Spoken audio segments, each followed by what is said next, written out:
Minister, my leader here today, Ambassador Khan, who is the one in charge today, and I am very impressed by the leadership he has given, and I'm very impressed with the leadership Brazil gives, because this is the best place in the world to hold such an event.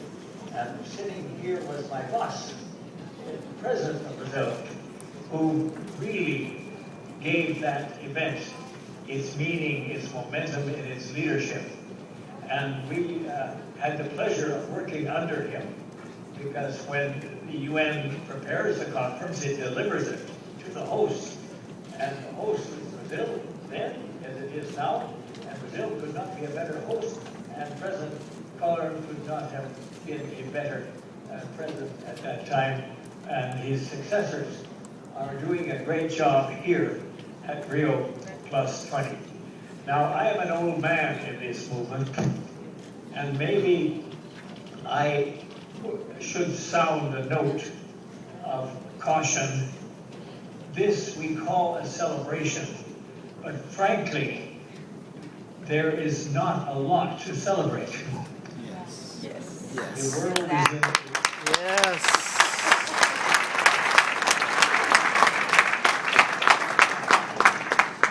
There is a great gap today between the science and the politics of sustainable development. Scientists are cautioning that we are closer to the tipping point, and that the tipping point is related to the very survival of civilization. This is not just another conference about the environment and sustainability. It's really a conference about the future of our civilization. We have to remind ourselves that on this planet Earth, the conditions that are necessary for a human type of life have only existed for a very short period in our history. We think that is a kind of normal period because we've been living in that period. We're now moving out of it, and human actions are creating risks to the future of our civilization, or at least the Earth's ability to support our civilization than ever. So permit me to sound a note that is not just celebration.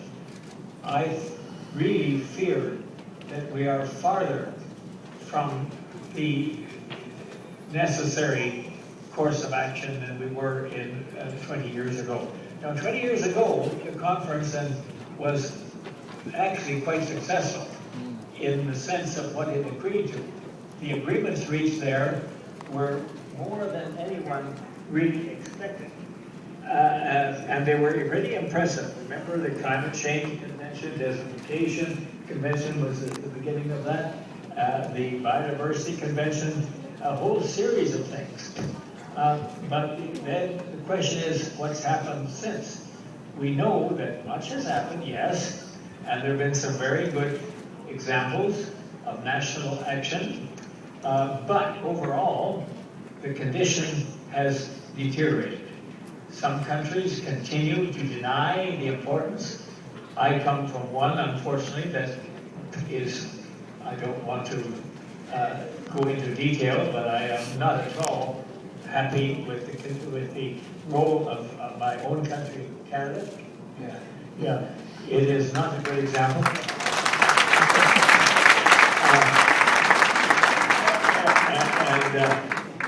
Also, but there's some the place where I spend most of my time these days, China, is a very good example. China was here at the level of its prime minister 20 years ago, and China has really moved ahead as a champion of sustainable development. There are many good examples. Brazil, not only as host, but it is a real example. Brazil, since 92, has become not only a great place to hold the Rio+20, but it has also become one of the world's most important and rapidly growing economies. And it is a tremendous sign of the progress that Brazil makes. And the fact that Brazil, when it organizes something, it does it well. And I want to congratulate the organizers of Rio+20 who are organizing this with the same confidence and enthusiasm and organizing capacity, hosting capacity that they demonstrated in '92.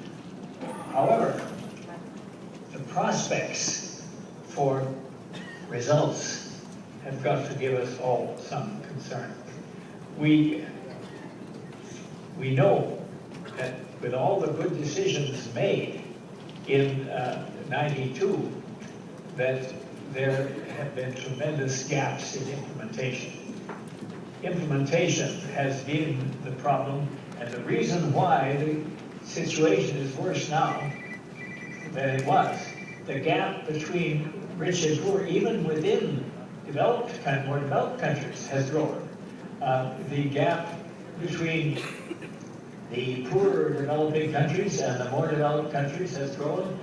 The fact that the new and additional financial resources and access to technologies which were agreed in '92 have not materialized. The more industrialized countries have not performed up to the standards they agreed, but they haven't performed.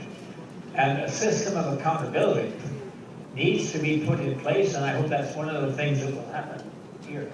A system of accountability, and I think, frankly, in my old age, that's something I'm happy to organize, that we can't depend only on governments. It has to be an objective system. For example, I've been in consultation with the International Association of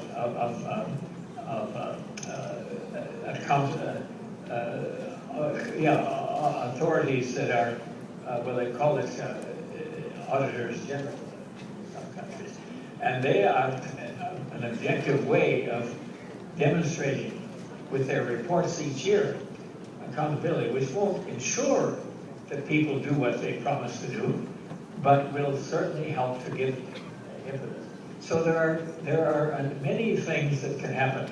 Also, I believe Rio+20 must not just be seen as an event for a 2-week period. It must be seen as the launching pad, because there's a limit to what you can do in 2 weeks, especially when the preparatory process has been very well led. But on the other hand, it has Master Shaw has not had the tremendous budget for his work in the UN. He's done a fantastic job, but he hasn't had the budget that we had in '92. So there are many reasons, many handicaps. But despite those handicaps, look at the attendance here, the number of presidents, prime ministers, which is a great testimony not only to their confidence in the multilateral process of the UN, but their confidence in the host country and the efforts that the host country has made to attract the leadership from around the world. And it's coming.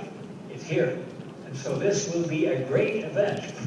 But you know, why do we look back, not just with nostalgia, but when you're driving a car, you look in the mirror, not because you want to back up, but because you want to go ahead.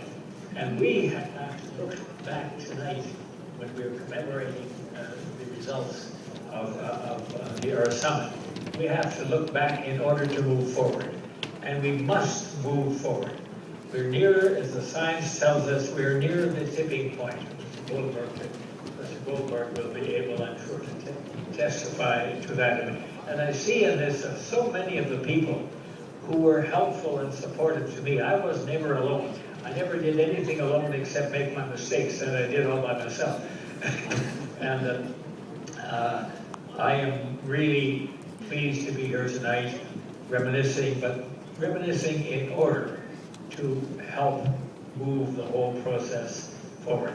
I see this not only just as another conference on the environment and sustainable development, but I see it as a very important moment in the history of our efforts to ensure a sustainable and equitable way of life for all the people on this planet, particularly those who have so far been deprived and are still.